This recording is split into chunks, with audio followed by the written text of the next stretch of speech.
Hello friends, I'm Jen, this is Remembered Reads, and once again I'm coming to you off camera from the couch because my dog is sitting on me. But I wanted to take the time to do the March Mystery Madness Journey tag, which is a new tag that was created by Kelly from Books I'm Not Reading in honor of March Mystery Madness, the annual celebration of all things mystery. Prompt number 1 is, what was your first experience of reading a mystery and what was it like? And I'm pretty sure that most of the first mysteries that I read were actually read to me by my mother, who in the 80s was very into antique shopping.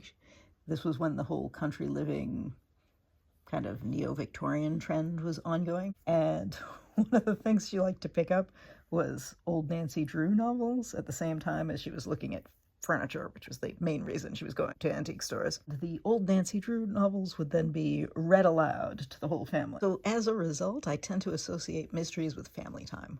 Question number 2 is, has the reading of a mystery novel ever startled you? What was the book and where were you when it happened? The answer is no, not really. I tend to read mysteries mostly for the setting, more so than for the drama of unveiling who the villain was. Although I will say the first book in Osman Zeyhana Khan's newer series, the one that's set in the US, not the one that's set in Canada, has a part where there are two characters in it who were set up to wonder which one is the villain. And we know ahead of time that the villain is probably an Orthodox Christian. And we know ahead of time that one of the prospective villains is Maronite. And the other one, we're never told his religion, but he has a last name that's clearly either Russian or Ukrainian. Right? It's a word for a bird. And the author clearly assumes that we don't know, because when the villain's revealed, it's because he says, and you didn't know I was Ukrainian. But the thing is, it was pretty obvious. So I was startled by the author's lack of confidence in the knowledge of her readers, which is probably not the kind of startled Kelly's looking for, but there we go. Question number 3 is, are there any people that have played a significant role in your mystery reading journey? And I would say yes. Both my mother and my ex-husband are big mystery people. So as I said, all my early mystery reading was things that my mother enjoyed reading aloud, and she continues to this day to be a big mystery reader. And then when my ex and I were together, he often liked to have a mystery or thriller audiobook running when we were driving someplace. And for those of you who have been around for several years, you know we did a lot of driving between Houston and Toronto, and as a result we listened to a lot of thriller and mystery audiobooks, and so I've consumed a lot of those secondhand. Question number 4 is, what is your favorite mystery and why? I tend to pick mysteries based on the setting more so than the actual mystery itself, which tends to be the way I pick fiction in general. So a lot of the ones that I like have had settings that I think are fun. Like, I like the Tito Amato series because I like the idea of following a Baroque castrato opera singer around.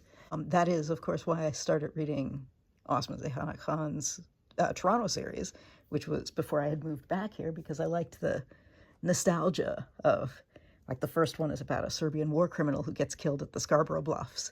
And how can you beat the Scarborough Bluffs for setting, right? Question number 5 is, which mystery protagonist do you prefer? Marple or Poirot, Nancy Drew or the Hardy Boys, or someone else?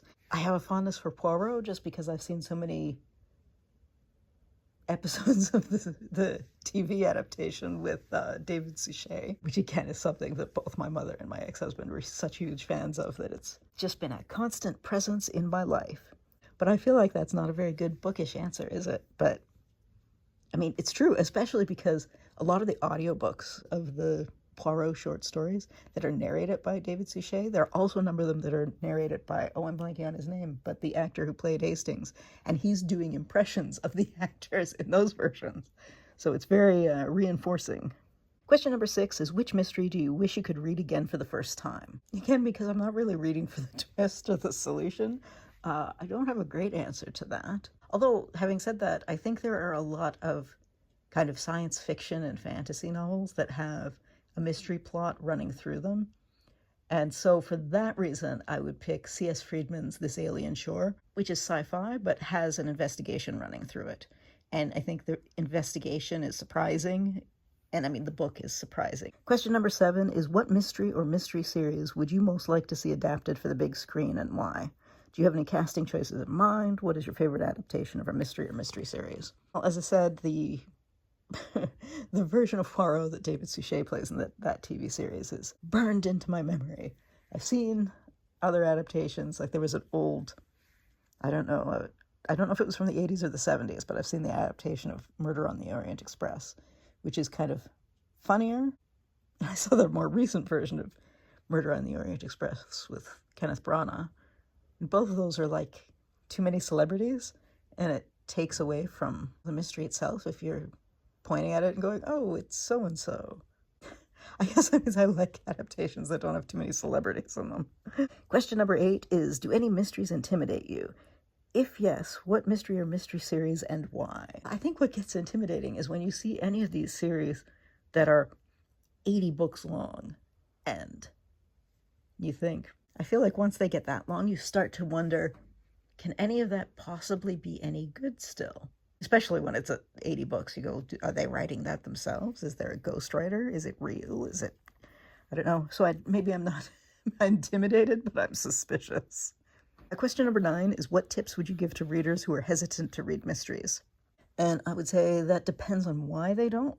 I mean, people who are averse to descriptions of dead bodies could always go in the cozy direction. I do think when it's, people who just don't like the whodunit genre, or they don't like crime noir or whatever, that, as I said with the sci-fi series, I think there are a lot of books in other genres that have investigation plots, and that's a good entryway to reading mysteries. Like another one, Brian McClellan's fantasy series often have like multiple plots running through, and usually one of the 3 main plots is a character who's a detective or some kind of investigator or law enforcement or something within whatever fantasy setup there is.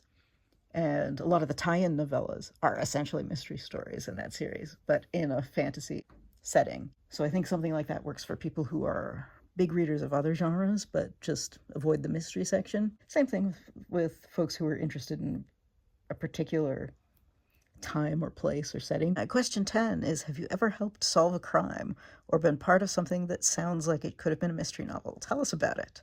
I've done technical support at various points of my life, which is kind of a mystery in that you're trying to figure out what people's problem is. But I have never solved any crimes. I will say, when my Houston best friend and I used to walk our dogs along the bayou, we were always concerned that we were going to find a body someday. We never did, though, so, hey, that's a win. But, people regularly did find bodies while walking their dogs there, so we always figured it was just a matter of time. But now we've both moved away, so I guess not. Anyway, there we go. Question 11 is, tag other booktubers. Kelly already tagged all of the March Mystery Madness people, but I just want to re-emphasize that if you're co-hosting or you're participating, go do this tag. It's a lot of fun. Anyway, that's it for now. Ciao.